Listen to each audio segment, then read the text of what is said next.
Welcome, my digital histology trailblazers. We're going to be talking about Palatine tonsils. And for those who are joining me for the first time, I'm Dr. Alex Zhurav.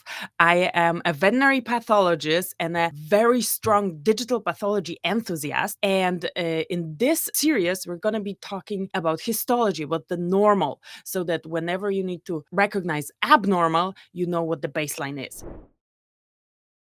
The tonsil, palatine tonsil, and there's one structure that will help us recognize that this is from the palate.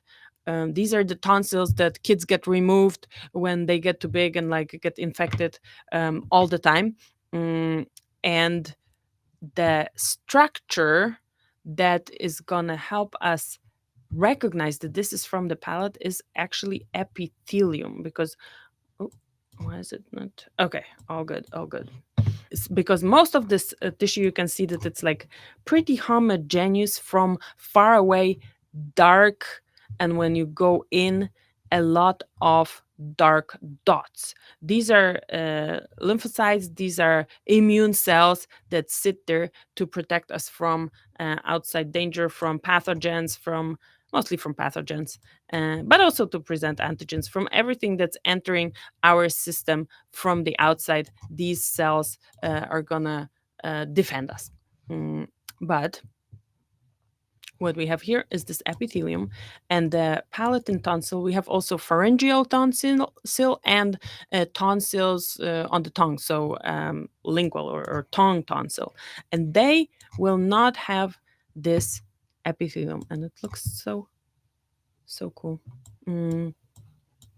And you can see that we have a similar structure to what we had on skin, because it is actually skin, but it's a mucous membrane of the inside of your palate, right? And you can see very similar structures to what we had in the skin. We had this basal structure. We had the papilla from the dermis going in. So we're kind of coming in from the outside, from our palate, from our mouth, and then we get into these lymphoid cells, and from far away you can see that these are these round structures, right? These little circles are here, and these are lymphoid follicles. They are not proprietary or not specific to the tonsil. They look like that in every lymphoid tissue, and so they do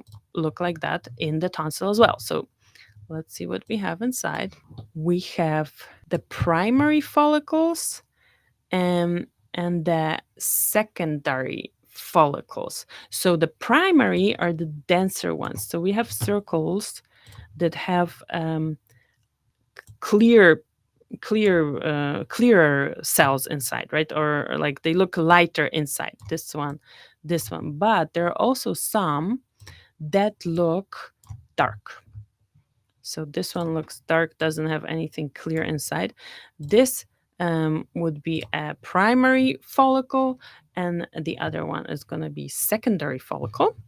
And they are basically dense aggregates of lymphocytes, and the secondary follicles, they have this germinal center, something that is active and proliferates. These are B lymphocytes, and they have more cytoplasm. When you look at them, why are they lighter from far away, right? They just have more cytoplasm.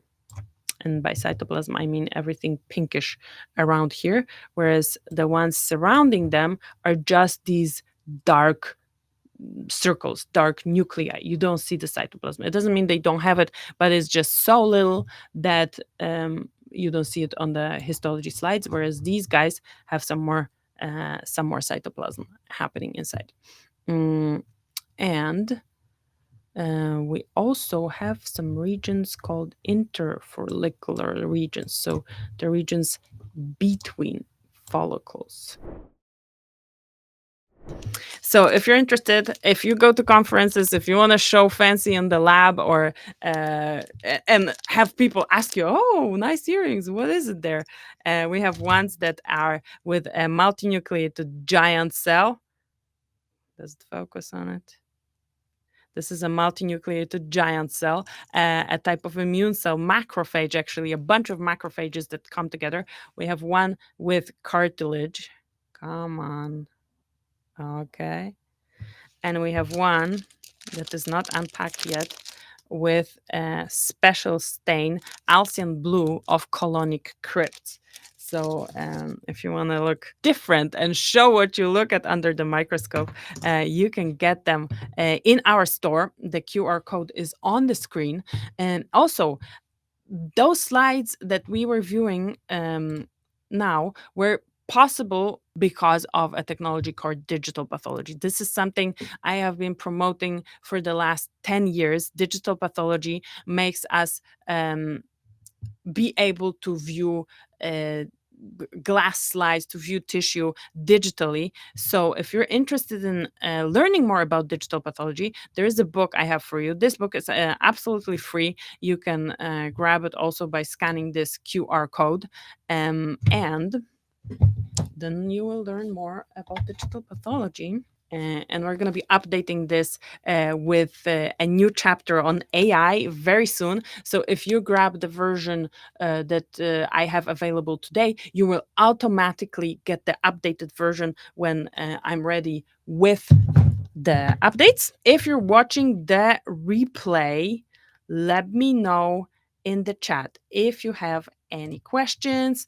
What would you like to learn more about? And in the future, meaning probably already next week, we will be talking about mouse histology and rat histology. But if you're interested in human histology, don't worry, the tissues look almost the same. Like, you know, the histology of a rat liver, you will understand the histology of human liver. So this is totally cross-disciplinary. So if you are a researcher that needs information on animal tissue, that's going to be perfect. But if you just want to brush off or step up your histology game, it doesn't matter the species, because in mammals, these appearances, the tissue appearance translates, and me as a veterinary pathologist, I can totally recognize all the human tissues and actually describe their structures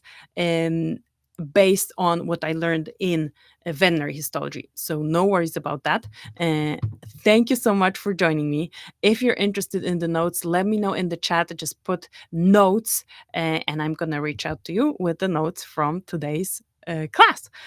Thank you so much, and I talk to you in the next episode.